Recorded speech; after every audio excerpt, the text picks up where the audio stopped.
Vamos lá, quando a gente está passando por algum problema bem difícil, né? Tem gente que, quando está passando por uma situação bem complicada na vida, fala que está atravessando o seu deserto, né? Tem outras pessoas que dizem que estão enfrentando uma tempestade na vida. E de todos esses momentos que a gente passa, sempre quando a gente sai deles, ou a gente consegue, né, pelo menos passar pela parte mais difícil, a gente percebe que saiu um pouco melhor, um pouco mais forte. Aliás, a palavra é essa. A gente saiu um pouco mais forte do que quando a gente entrou. Então, quando a gente fala sobre autoconfiança, a gente pede um pouquinho, uma reflexão um pouquinho maior sobre esse assunto, porque ele não é tão fácil assim da gente discernir, né?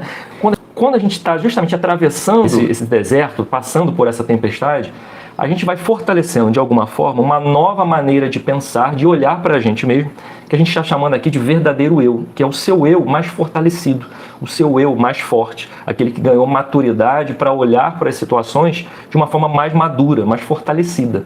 E é engraçado que a gente já teve aqui algumas experiências pessoais onde a gente passou por muitos perrengues, a gente se sentiu muito para baixo, né? A gente sentiu que a nossa autoconfiança foi lá embaixo, mas depois de um certo tempo, trabalhando na terapia, trabalhando com a nossa própria disciplina também, se dedicando a entender sobre o assunto, lendo bastante sobre isso, quando a gente precisou olhar novamente para a mesma situação, nós percebemos que existia uma outra opção na hora de se comportar. Então, se antes o Wallace ficava preso naquela situação e ficava nervoso, ficava estressado, não conseguia achar uma solução para sair daquela ansiedade crônica, porque eu já passei por esse momento de síndrome do pânico, né? Já foi terrível para mim, eu não conseguia ter segurança nas coisas que eu fazia, os sintomas eram muito severos, eu tinha muita falta de ar na época. A Amanda acompanhou esse período, né? Para o hospital, já fui para o hospital.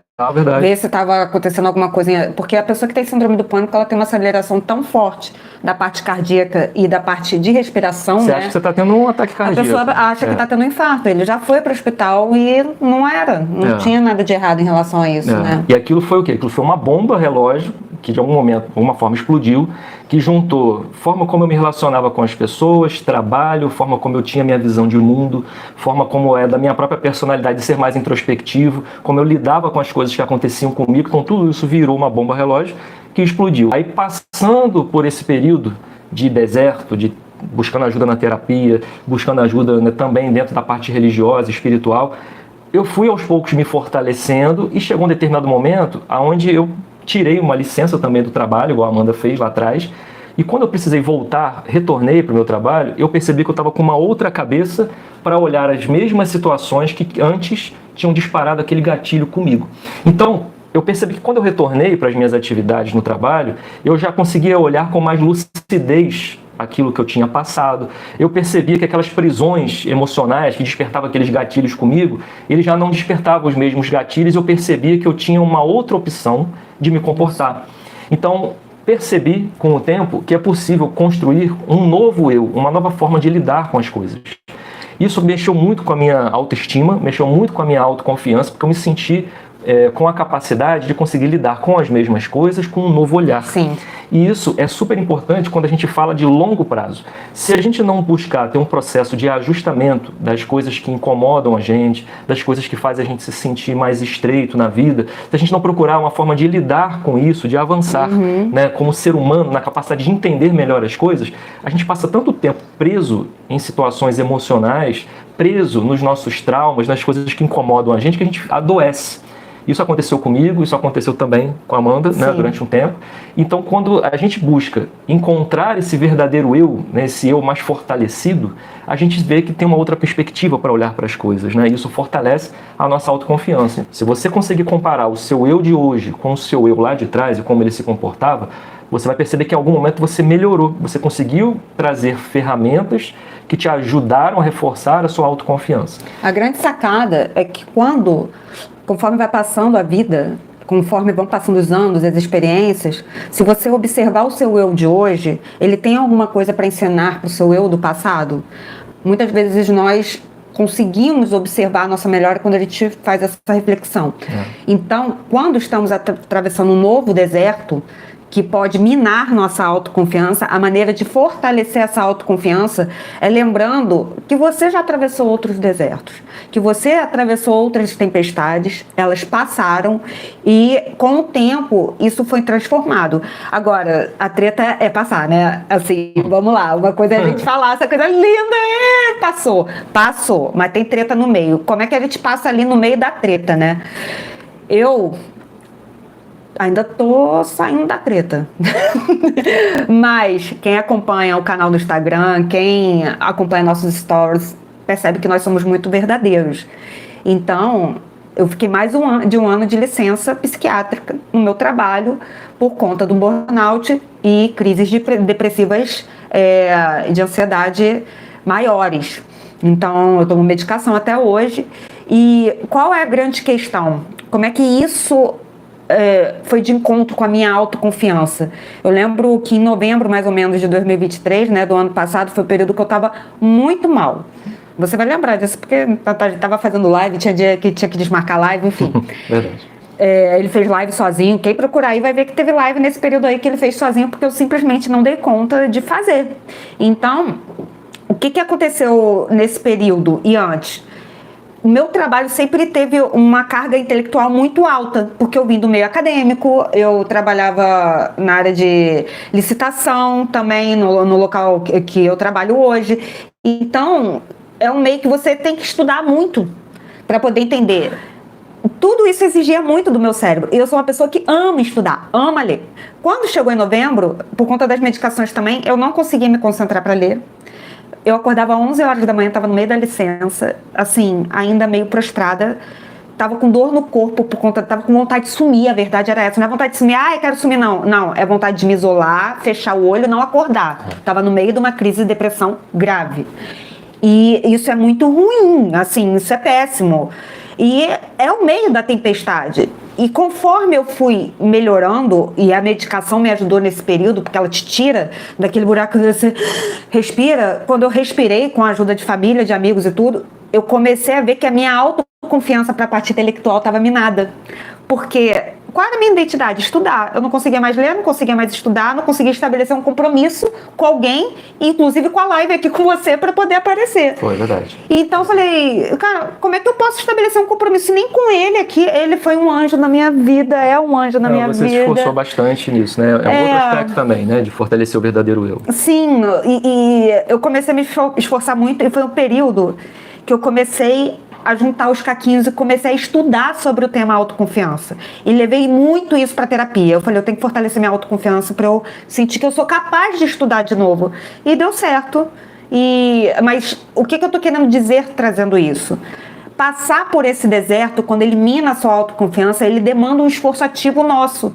Se você está passando por um momento que sua autoconfiança no setor de relacionamento está frágil, você precisa trabalhar esse aspecto, é olhar assim, não, eu não tô conseguindo me relacionar, eu tenho medo da pessoa me trair, eu tô me sentindo com a autoestima baixa e tal. Você vai ter que buscar leitura sobre isso, você vai ter que trabalhar isso na sua terapia. Conversar bastante. Você vai ter que conversar sobre isso. Se você tá com um parceiro, você tem que falar isso pra ele. Olha, vim de um relacionamento que me fez muito mal e eu tô com dificuldade de confiar em você.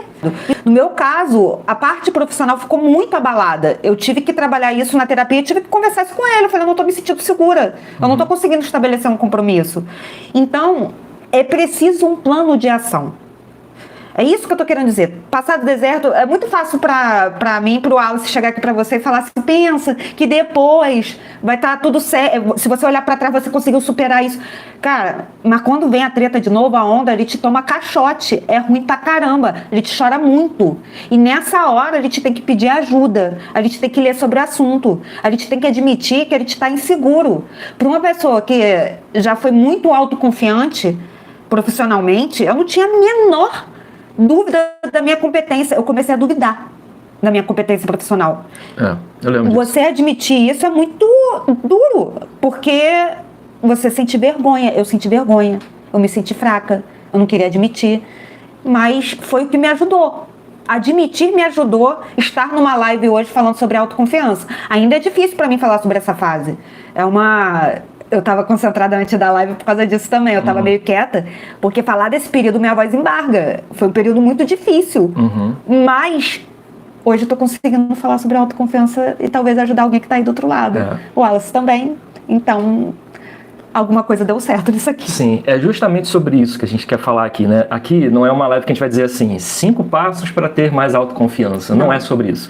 São sobre experiências reais que nós já tivemos e o que a gente usou de ferramenta para poder superar isso, e estamos aqui hoje, né? Já tendo superado síndrome do pânico, Amanda no processo já de bastante liberdade hoje, né? Daquilo que estava antes deixando os dias dela mais escuros, hoje ela já está de uma forma muito melhor. E para muitas pessoas, esse processo ele demora muito tempo, às vezes ele demora anos, a pessoa não consegue se encontrar no caminho.